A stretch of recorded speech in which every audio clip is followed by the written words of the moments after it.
Welcome to தமிழன் recipe. இன்றைக்கி நம்ம என்ன பார்க்க போகிறோன்னா, ஒரு சூப்பரான டேஸ்டான எல்லாருக்குமே பிடிச்ச சின்ன வெங்காயம் கார புளிக்குழம்பு எப்படி செய்கிறது அப்படிங்கிறது தான் பார்க்க போகிறோம். ரொம்பவே சூப்பராக இருக்கும். கண்டிப்பாக நீங்களும் ட்ரை பண்ணி பாருங்கள். எப்படி செய்யலாங்கிறத நம்ம பார்க்கலாம். நம்ம சேனலை சப்ஸ்கிரைப் பண்ணாதவங்க சப்ஸ்கிரைப் பண்ணிக்கோங்க. இப்போ வந்து நான் மண் சட்டியில் தான் பண்ண போகிறேன். இப்போ மண் சட்டியில் நம்ம எண்ணெய் ஊற்றிக்கலாம் போதுமான அளவு. எண்ணெய் நல்லா காஞ்சதும் கடுகு 1/4 டேபிள் ஸ்பூன், வெந்தயம் 1 டேபிள் ஸ்பூன் நம்ம போட்டுக்கலாம். இது நல்லா எண்ணெயில் பொரியட்டும். இப்போ வந்து குடமிளகாய் ஒரு 4, ஜீரகம் வந்து ஒரு 1/4 டேபிள் ஸ்பூன் போட்டுட்டு இது நல்லா பொரிஞ்ச பிறகு சின்ன வெங்காயம் போட்டுக்கலாம். சின்ன வெங்காயம் வந்து நான் வந்து ஒரு 100 கிராம் எடுத்திருக்கேன். இதை வந்து எண்ணெயிலே நம்ம நல்லா வதக்கணும். புளிக்குழம்புக்கு வந்து வெங்காயம்லாம் நல்லா எண்ணெயில் வதங்கினா தான் நல்லா டேஸ்ட்டு கொடுக்கும். இப்போ வந்து கருவேப்பிலை கொஞ்சம், பூண்டு வந்து ஒரு 25 கிராம். இதை வந்து நம்ம எண்ணெயிலே நல்லா வதக்கிக்கலாம். வதக்கிறதுல தான் நல்லா டேஸ்ட் இருக்குது. அதனால் எண்ணெயிலே நல்லா வதங்கின பிறகு கலர்லாம் மாறணும். அதுக்கப்புறம் தக்காளி வந்து நான் ஒரு 3 போட்டிருக்கேன். இதையே நம்ம எண்ணெயில் நல்லா வதக்கிக்கலாம். எந்த அளவுக்கு நம்ம நல்லா வதக்குறோமோ அந்த அளவுக்கு நல்லா டேஸ்ட்டும் கொடுக்கும். இப்போ வந்து உப்பு போட்டுக்கலாம். போதுமான அளவு உப்பு போட்டுக்கலாம். உப்பு போட்டுட்டு இதை வந்து நல்லா வதக்கி விட்டுக்கலாம்.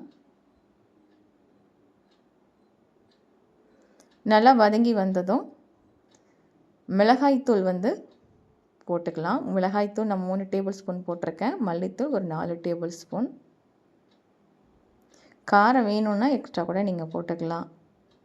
இதை வந்து இந்த எண்ணெயிலேயே நம்ம லைட்டாக நம்ம வதக்கிக்கலாம். அடி பிடிக்காத அளவுக்கு நல்லா வதக்கி விட்டுக்கலாம்.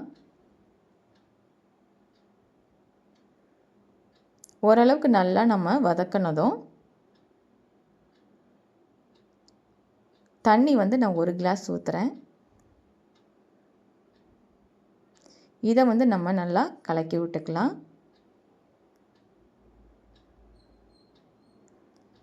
நல்லா கலக்கி விட்டுட்டு கொதி வரட்டும். நல்லா மசாலா வாசனை போய் கொதித்ததும் புளி வந்து கொஞ்சம் எடுத்திருக்கேன்.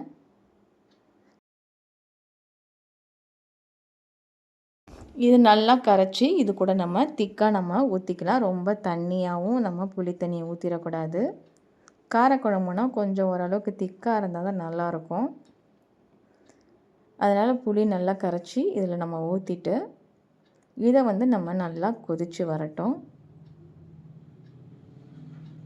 குழம்பு நல்லா கொதித்து இந்த மசாலா வாசனைலாம் நம்ம போனால் தான் அதுக்கப்புறம் தான் நம்ம வந்து மற்றது நம்ம செய்யணும்.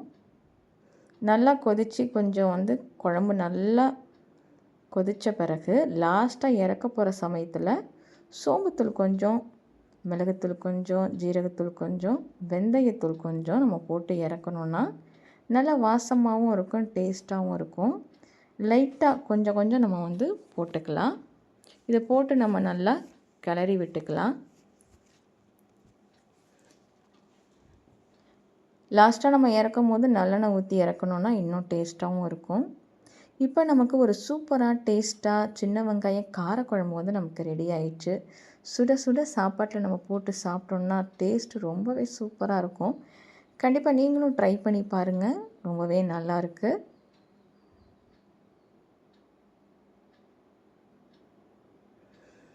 இதுக்கு நம்ம சைட் டிஷ் எல்லாமே நம்ம வச்சு சாப்பிட்டோம்னா இன்னுமே ரொம்ப சூப்பராக இருக்கும். கண்டிப்பாக நீங்களும் ட்ரை பண்ணி பாருங்கள்.